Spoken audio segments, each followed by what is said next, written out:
Assalamualaikum warahmatullahi wabarakatuh. Kali ini bersama saya Safrullah Amir yang saat ini menjadi salah satu pengajar di Departemen Gizi Fakultas Kesehatan Masyarakat Universitas Hasanuddin. Kita akan lebih banyak sharing-sharing pengetahuan terkait dengan gizi, faktor-faktor apa yang terkait, kemudian upaya-upaya yang bisa kita lakukan dalam mengatasi masalah-masalah gizi tersebut.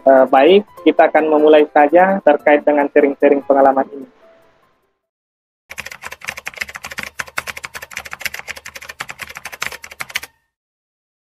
Ini seperti kita tahu belum setenar dengan istilah stunting yang sudah lekat, sudah sering kali diperbincangkan di tengah-tengah masyarakat. Jadi memulai pertanyaan ini tentu kita harus memahami bersama bahwa triple burden malnutrition ini atau beban masalah gizi yang mencakup tidak hanya gizi kurang saja, tapi juga sudah mencakup juga gizi lebih atau obesitas serta berbagai kondisi-kondisi yang disebabkan adanya defisiensi zat gizi mikro. Kemudian tentu untuk menjawab pertanyaan ini, apa yang mendasari terjadinya triple burden malnutrition ini adalah daya beli tentu terkait dengan berbagai variabel, bisa dari daya beli masyarakat yang rendah, ketersediaan pangan, kurangnya pengetahuan tentang gizi, serta pola konsumsi makanan yang tidak seimbang. Mungkin itu untuk pertanyaan pertama.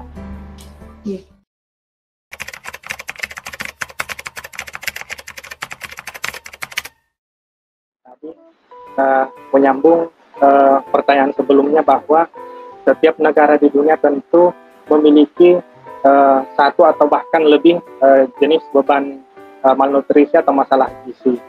Namun ketika kita melihat lebih jauh, kesemuanya menempatkan wanita, kemudian bayi, anak-anak sebagai kelompok populasi yang rentan untuk mengalami berbagai masalah gizi.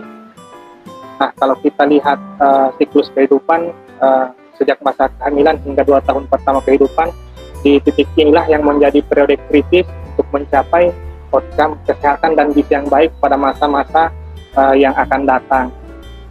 Berdasarkan hal tersebut, kemudian muncullah gerakan 1000 hari pertama kehidupan. Itu dilakukan untuk memberikan impact yang bagus, karena intervensi yang dilakukan di awal kehidupan akan menetap dan memberikan outcome kesehatan yang baik pada masa-masa berikutnya.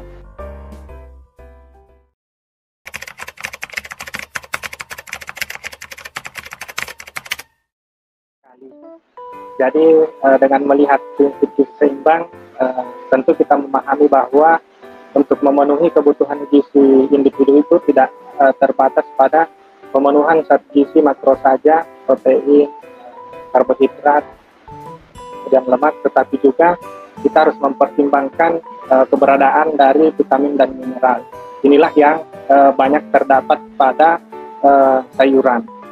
Di balik warna yang cerah dan rasanya yang enak, jika kita olah menjadi berbagai macam sayuran, di baliknya ada kandungan vitamin yang penting, yang esensial, seperti vitamin A, kemudian vitamin E, vitamin C, juga berbagai macam mineral seperti kalium, zat besi, zinc, dan asam folat. Begitu pula dengan kandungan serat yang ada di dalam sayur itu. Serat yang terkandung dalam sayur ini pada dasarnya tidak hanya terbatas penurunan berat badan saja sebenarnya. Manfaat serat itu justru lebih luas karena juga bisa menurunkan kadar kolesterol, sehingga resiko untuk menderita berbagai penyakit kardiovaskular itu lebih rendah.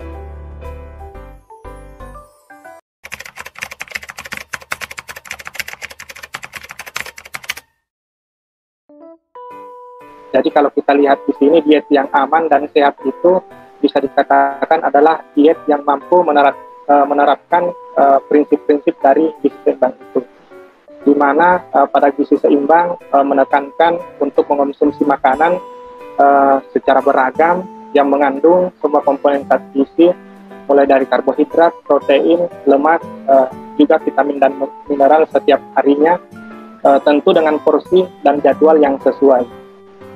Selain itu, di dalam pedoman tersebut juga ada restriksi atau pembatasan beberapa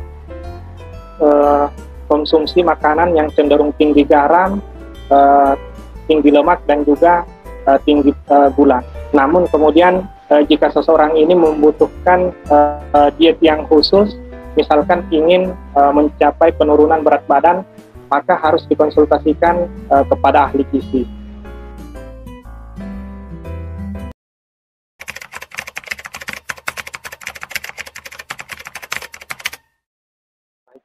Jadi kalau diet yang secara khusus untuk ditujukan untuk kondisi-kondisi tertentu, misalkan untuk penurunan berat badan, tentu harus melalui atau dilakukan dengan bantuan dari tenaga kesehatan atau ahli gizi.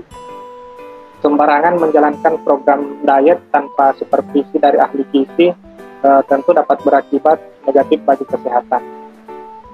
Seperti kita lihat banyak diberitakan di media-media juga bahwa kadangkala orang berusaha menurunkan berat badan dengan melakukan diet secara ekstrim, membatasi jadwal makan hanya 2 kali sehari dengan asupan buah saja, sayur, dan jus. Kemudian yang lain juga daging dan sumber-sumber karbohidrat yang lain juga bahkan tidak dikonsumsi sama sekali. Tidak heran juga seseorang dalam menjalankan diet seperti ini berat badannya akan langsung turun drastis, bahkan dalam hitungan minggu. Tapi apakah hal tersebut sehat? Tentu saja kita bisa mengatakan tidak. Karena tubuh pada dasarnya membutuhkan zat gizi yang lengkap, yang terdiri dari berbagai unsur, karbohidrat, protein, lemak, vitamin, dan mineral. Diet yang seperti itu berpotensi menyebabkan tubuh justru menghadapi masalah yang lain diakibatkan adanya konsumsi zat-zat gizi yang tidak adekuat, dan malah beresiko menimbulkan penyakit yang lain atau kondisi malnutrisi. Jadi pada intinya orang yang ingin menjalankan diet secara khusus harus melakukan konsultasi kepada tenaga kesehatan, khususnya ahli gizi sebelum memulai program diet tersebut, sehingga nantinya bisa lebih aman dan sesuai yang diharapkan.